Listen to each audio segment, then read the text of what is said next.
तो जब सबसे पहले उस एग्जॉस्ट नोट को सुना था और उस गाड़ी को देखा था, सीरियसली डाई हार्ट फैन हो गया था उस गाड़ी का। एग्जॉस्ट नोट इस वाज सो सूदिंग, और गाड़ी क्या क्लासिक लुक लगता था, नेक्स्ट लेवल लगती है वो गाड़ी seriously. With that said guys, welcome back to my YouTube channel, it's me Amit and I hope आप सभी लोग बहुत अच्छे होंगे।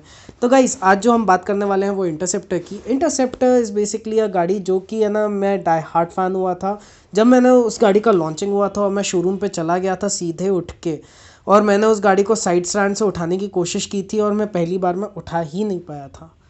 पता ही नहीं था 202 केजी की गाड़ी है वो, पता ही नहीं था। बट जब दूसरी बार में उठाया, फर्स्ट गियर डाला और आगे बढ़ा था, तब ये पता नहीं चल पाया था कि सीरियसली 202 केजी की गाड़ी है। वो पैरेलल ट्विन इंजन क्या ब्रिलियंटली वर्क करता है गाइस। वो जो टॉर्क फील होता है उस गाड़ी के अंदर, that is like next level. और वो जो ब्रेक्स का फीडबैक आता है वो एक अलग ही लेवल पे है, अलग ही लेवल पे है। खैर हम रिव्यूज़ के अंदर नहीं जा रहे हैं, क्योंकि रिव्यूज़ तो हम काफ़ी ज़्यादा देख चुके होते हैं, काफ़ी ज़्यादा समझ चुके होते हैं, और हम एक फ़र्स्ट इंप्रेशन ले लेते हैं गाड़ी का ऑलरेडी कि गाड़ी कैसे परफॉर्म करने वाली है। बट उससे ज़्यादा ज़रूरी होता है उसका आफ्टर सेल्स सर्विस समझना। गाइस किसी भी गाड़ी को जज करने के लिए आफ्टर सेल्स सर्विस को समझना बहुत ज़्यादा ज़रूरी होता है। क्या मेंटेनेंस कॉस्ट आएगा, कितनी फ्री सर्विसेज मिलेंगी, क्या क्या तमाम खर्चे लग सकते हैं हमको गाड़ी को मेंटेन करने के लिए, क्या वो अफोर्डेबल गाड़ी हो पाएगी कि नहीं हो पाएगी, क्योंकि हमारा मैक्सिमम इन्वेस्टमेंट तो गाड़ी परचेस करने में लग जाता है, और हम अपना शौक तो ऑब्वियसली पूरा करेंगे, गाड़ी को चलाएंगे, और उस चलाने के बाद वो जो मेंटेनेंस कॉस्ट आएगा क्या हम उसको अफोर्ड कर सकते हैं। क्योंकि जितना मैंने पता किया है इंटरसेप्टर के बारे में, interceptor is a very high maintenance bike. तो ये चीज़ जानने के लिए stay tuned with the video. आपने अगर सब्सक्राइब नहीं किया हो तो प्लीज़ सब्सक्राइब कीजिएगा, लाइक ज़रूर कर दीजिएगा, बेल आइकन अगर आपको नोटिफिकेशन चाहिए अगर कोई सी भी गाड़ी के इन्फॉर्मेशन को लेके, तो आप बेल नोटिफिकेशन दबा के आप हर बार नोटिफाइड हो सकते हो। तो आ जाते हैं हमारे टॉपिक के ऊपर। टॉपिक में हमारा जो सबसे पहला पॉइंट आ जाता है हमारे चार्ट के हिसाब से, वो आ जाता है इंजन ऑयल के स्पेसिफिकेशंस। इंजन ऑयल जो इसमें लगता है वो है 3.1 लीटर्स का इंजन ऑयल होता है। सिंथेटिक ऑयल डलता है, ना ये सेमी सिंथेटिक होता है ना ये फुली सिंथेटिक होता है। Company use synthetic oil. Liquid gun use करती है, 10W50 ग्रेड का ऑयल होता है ये, जिसकी कॉस्टिंग आ जाती है आपको 1950 रुपीज़।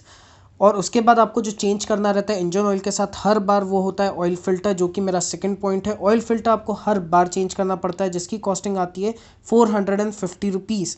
इसके बाद का जो मेरा थर्ड पॉइंट आ जाता है, चेन लूब एंड क्लीन करवाना पड़ता है इस गाड़ी के अंदर, क्योंकि ये ओपन चेन सिस्टम है, और आप चेन लूब क्लीन कराएंगे तो आपको पावर ट्रेन काफ़ी अच्छा मिलेगा रेयर व्हील के ऊपर, जिसकी वजह से आपको है ना कोई भी लैग नहीं होगा पावर डिलीवरी के अंदर।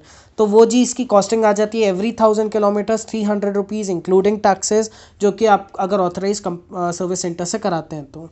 With that set fourth point पे आ जाते हैं कितनी फ्री सर्विसेज होती है। तो हमारे को इधर first second third fourth 4 free services मिलती है, जो कि अप टू 15,000 किलोमीटर्स तक होती है। First free service will be at 500 kilometres, second free service at 5,000 kilometres, third free service at 10,000 kilometres, fourth free service at 15,000 kilometres.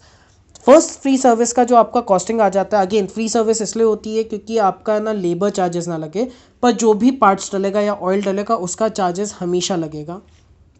तो हमारा first free service के अंदर आ जाता है जो costing 2700 rupees. Second free service का जो कॉस्टिंग आ जाता है वो again 2700 rupees. Third free service का जो कॉस्टिंग आता है वो है 5400 रुपीज़। एंड फोर्थ सर्विस का कॉस्ट जो आ जाता है आपका 6400 रुपीज़, क्योंकि इसके अंदर आपका चेन स्प्रॉकेट चेंज हो जाता है, और इस वजह से इसका कॉस्टिंग काफ़ी ज़्यादा आपको इम्पैक्ट करता है 6400 रुपीज़ के साथ। तो दैट इज़ बिट एक्सपेंसिव। फिर उसके बाद है ना इसकी जो लोकल पार्ट्स की अवेलेबिलिटी होती है उसके ऊपर आ जाते हैं। तो गाइस एक चीज़ को हमको समझना होगा कि इसके लोकल पार्ट्स है ना लोकल मार्केट के अंदर इजीली अवेलेबल नहीं होते। अगर आप छोटे टाउन से हो, जैसे कि मैं इंदौर से हो, तो इजीली मैंने पता किया था अवेलेबल नहीं होते इसके parts, except for the oil filter और एयर फिल्टर, जो कि मिल जाएंगे, वो भी जो ऑथराइज्ड सर्विस सेंटर के पार्ट्स ऑथराइज्ड पार्ट्स रखते हैं उनके पास। बाकी नॉर्मल गैराजेस पे या इधर उधर नहीं मिल पाता ईजिली, तो आपको हर बार सर्विस सेंटर जाना पड़ेगा वो पिक करने के लिए। खैर सर्विस नेटवर्क काफ़ी अच्छा है रॉयल एनफील्ड का, तो आपको इजीली अवेलेबल हो जाएंगे। अगर आप छोटे टाउन से भी हैं तो छोटे टाउन में भी इजीली अवेलेबल हो जाते हैं, और बड़े टाउन की तो खैर बात ही नहीं है। तो कॉस्टिंग पे आ जाते हैं इसके रेगुलरली रनिंग पार्ट्स के बारे में। एयर फिल्टर की जो प्राइस आ जाती है वो है 550 rupees. Oil filter is for 450 rupees. Oil is for 1950 rupees 3.1 litre.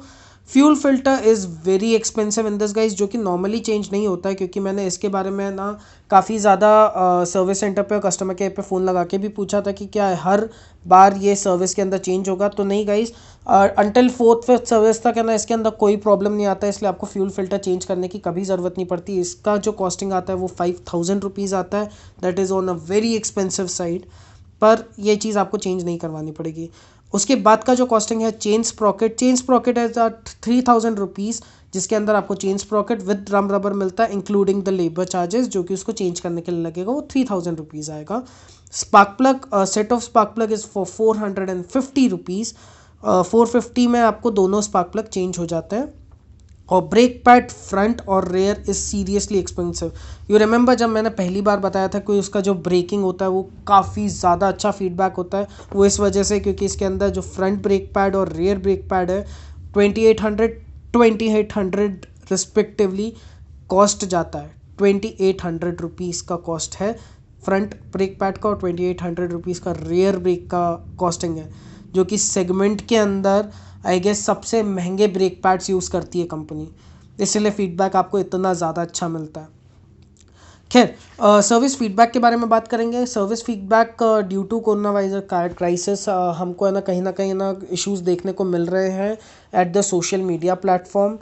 We know that very famous video expectations versus reality, that was one of its kind, जो है ना सीरियसली है ना पता चला था कि एग्जैक्टली कितनी ज़्यादा सर्विस इश्यूज फेस होती है कंपनी के बारे में। But you have also to remember जितने ज़्यादा कस्टमर्स होते हैं उसमें से कुछ कुछ लोगों को अगर दिक्कत है कि यार वो जब आपके उस पर जाएंगे सोशल मीडिया पे तो वो इन्फ्लुएंस ज़्यादा करते हैं, तो that is the whole point.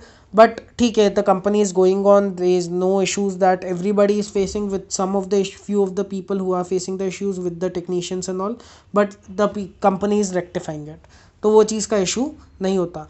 So with that said हमारे लास्ट पॉइंट के ऊपर आ जाते हैं। लास्ट पॉइंट में हमारा आ जाता है रुपीज़ पर किलोमीटर का जो मेंटेनेंस कॉस्ट है वो कितना पड़ता है। तो इस गाड़ी का रुपीज़ पर किलोमीटर के हिसाब से मेंटेनेंस कॉस्ट पड़ता है 86 पैसा पर किलोमीटर, जो कि अभी तक में सबसे ज़्यादा है, सबसे ज़्यादा है। तो ये हो गया आज के टॉपिक के बारे में बात। आई होप आप लोगों को ये वीडियो इन्फॉर्मेटिव लगा होगा, अच्छा लगा होगा। अगर अच्छा लगा होगा तो लाइक कर दीजिएगा, सब्सक्राइब कर दीजिएगा और बेल नोटिफिकेशन ज़रूर प्रेस कर दीजिएगा। So then till then guys, drive safe and be happy, love you always, bye bye.